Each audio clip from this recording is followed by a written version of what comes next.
Hello, everyone. Welcome to the Feed and Grain podcast, and thank you for listening. My name is Stephen Kilger, managing editor for Feed and Grain, and I'm your host today. Adrian Fierstead Miller, the conference and expo director, and Betsy Pullis, the senior project manager for the Grain Elevator and Processing Society, are my guests for today.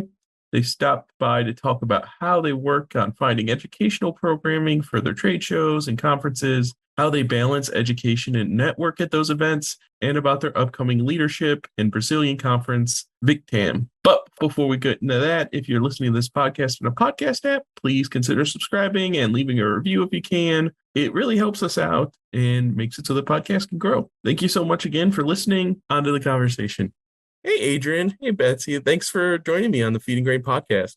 Hi, thanks for having us. Yeah, it's great to talk to you. I decided to reach out because you guys have a leadership conference next week and a bunch of other trade shows coming up are happening soon. And I just kind of wanted to talk to you a little bit about how we can use trade shows to further the education in our professional fields. And do you mind telling everyone a little bit about what you do and what you do for the GEAPS organization and just a little bit about yourself?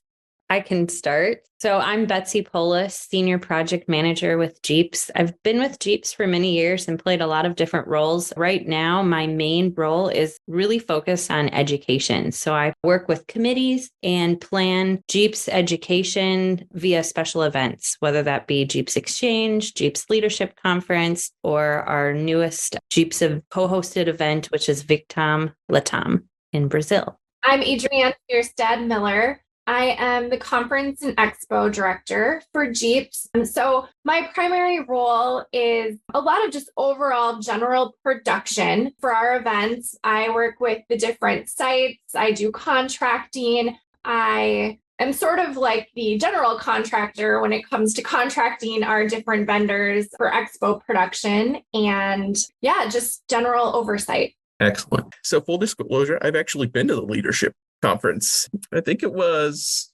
maybe 3 or 4 years ago. I thought it was a great gathering. And can you tell me a little bit more about the GEAPS Leadership Conference, what the goal is, who tends to come, and what topics you want to discuss there? So our last leadership conference in person was 2019 in the Twin Cities area. And we've tried virtual, which also had their own successes, but this is our first year back in person. So we're really excited. One of the GEAPS board of directors goals with this is that we really wanted to sort of take this on the road and bring the educational aspects to different pockets of our chapter members and regions that maybe don't always get to attend GEAPS Exchange, our annual conference. The cool thing about this being in Portland is that definitely serves a pocket of the industry where we haven't been in a really long time. So Exchange will be in the Midwest for many years in a row. And the education at Exchange focuses a lot on technical aspects. And this leadership conference is more of an opportunity for our industry to come together in more of an interactive workshop style format to focus on specific leadership and development skills. So a little different style. Very cool. And it's great that you guys are moving it around. While I do love the consistency of having Exchange in Kansas City every year, I do miss that moving around aspect a little bit. So it seems great that you guys are trying to cover that. So it's in Portland this year. And what can kind of attendees expect when they arrive?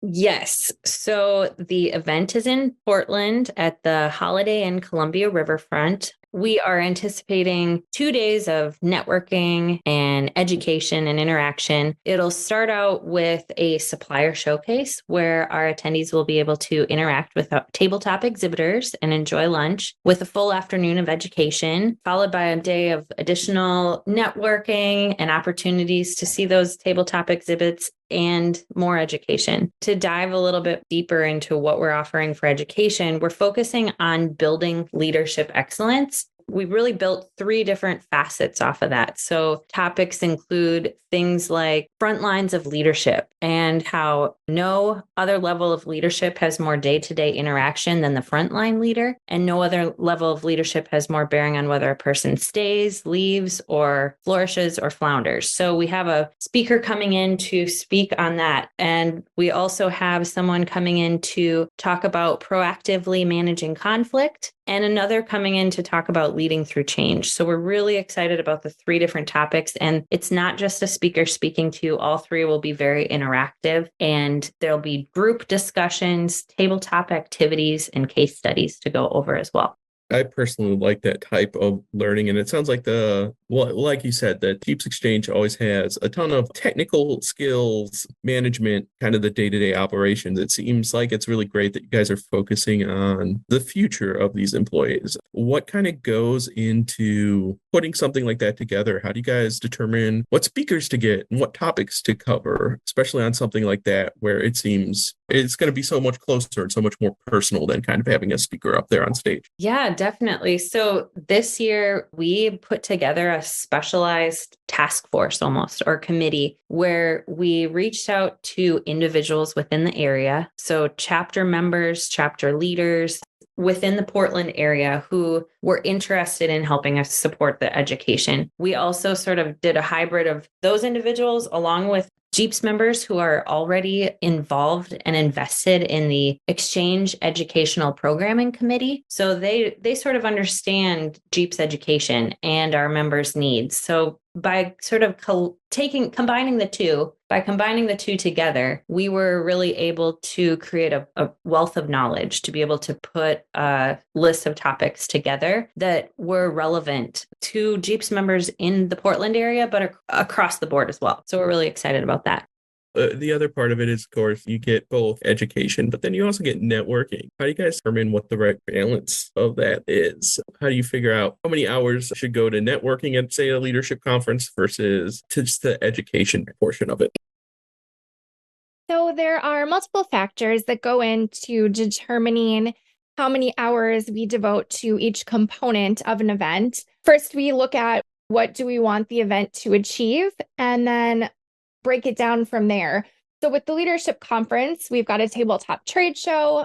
We want to have different networking opportunities. And then, of course, we've got our educational program. So we just think about how big is the tabletop trade show going to be? How many hours would people need to feel like they're having meaningful interactions with the exhibitors? We also talk with the speakers to determine what the right amount of time is for them to deliver their content. A lot of times they've delivered that content in the past, so they've got a pretty good idea of the appropriate amount of time for that. So we just look at those factors and sort of carve out the final program from there. Yeah, that's definitely true. We work with the individual speakers, and it just depends what the lineup ends up being to sort of confirm what that looks like. Past, we've had one presenter for an afternoon, and this time we did switch it up a little bit. We're doing shorter segments with each of the presenters, but still allowing enough time for you to get into the depth of the issues and work on the interactivity components and discussion-based components. So I'm excited to see how it all comes together. We have networking throughout the whole entire event. Just thinking about how we're even putting our food functions in the same ballroom with the tabletop trade show.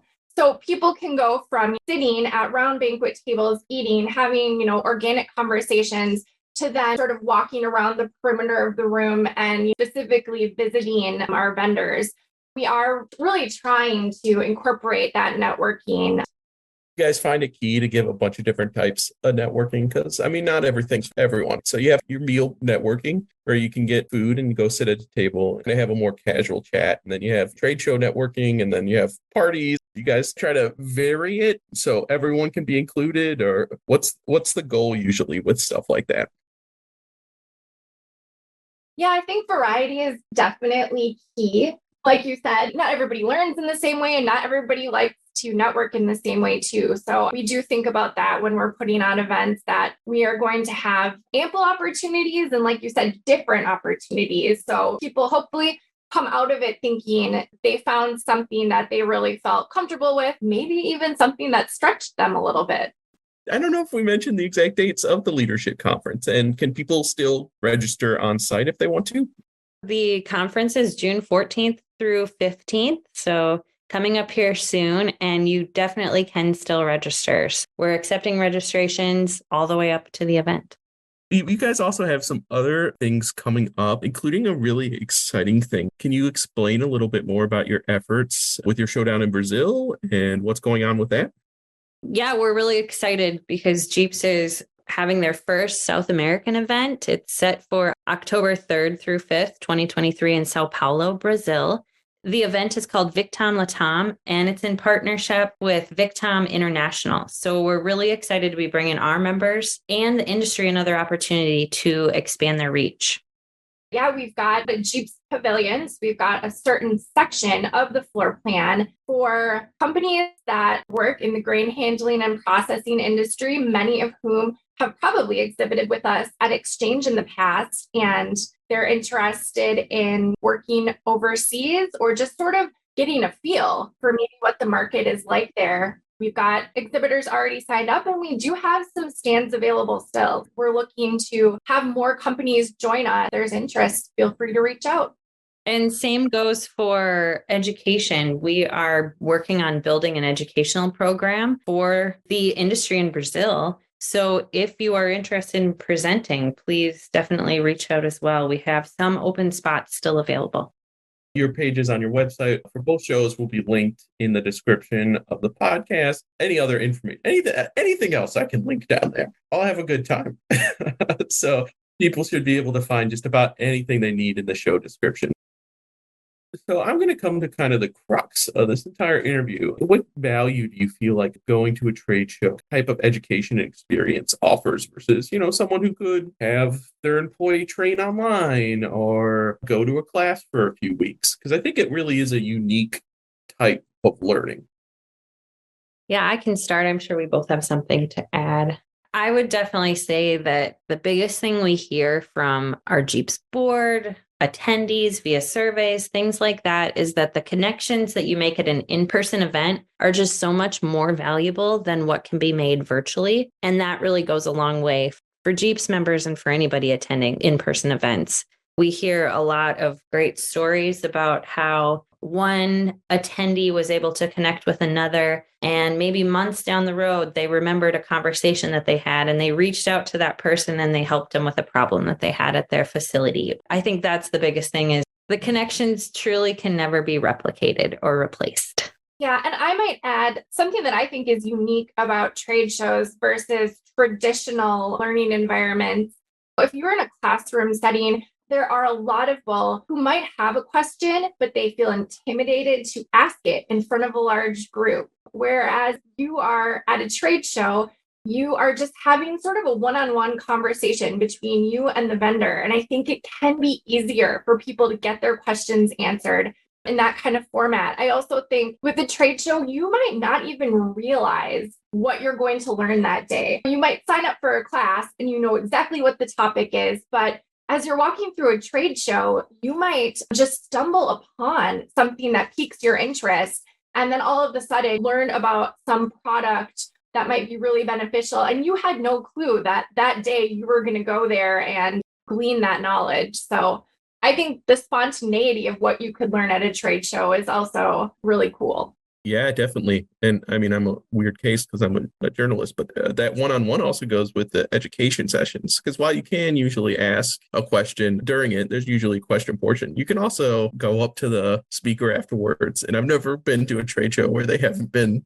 willing to exchange emails and answer questions later. So it's a great way to meet those experts. And like you said, it's traditional education. You're never going to really stumble across like the newest technology and things, which is always kind of exciting about trade shows, is you get to see really what's new out there. So another great thing about trade shows is you can get more than one opinion, right? If you're in a classroom, you're usually getting the teacher's position, but with trade shows, you get great things like panels. And do you have any panels coming up? And what's it like putting one of those together? Yeah, so we do have a leadership panel coming together at the conference, and we are super excited. We've got 3 dynamic leaders from across the industry who are going to help us talk about employee management, hiring, recruiting best practices. They've really seen it all. So they're going to share lessons they wish they had learned sooner and offer the audience some ideas and suggestions on how to develop and grow as leaders. So check them out on our website. And we're super excited for this panel. I think the best way to plan a panel discussion is you first want to have a topic and have a topic that you do want to find some interactivity to and find some different opinions coming in. And then second, you want to sort of reach out within your network and find individuals who cast a broad net of that topic. And I think that's the best advice I have, is just like cast that net wide. Thank you, Adrian and Betsy, for coming and talking to me today. I really appreciate it. Thank you so much, everyone out there, for listening. Make sure you stay safe, and we'll see you next time. Bye, guys. Thank you. You.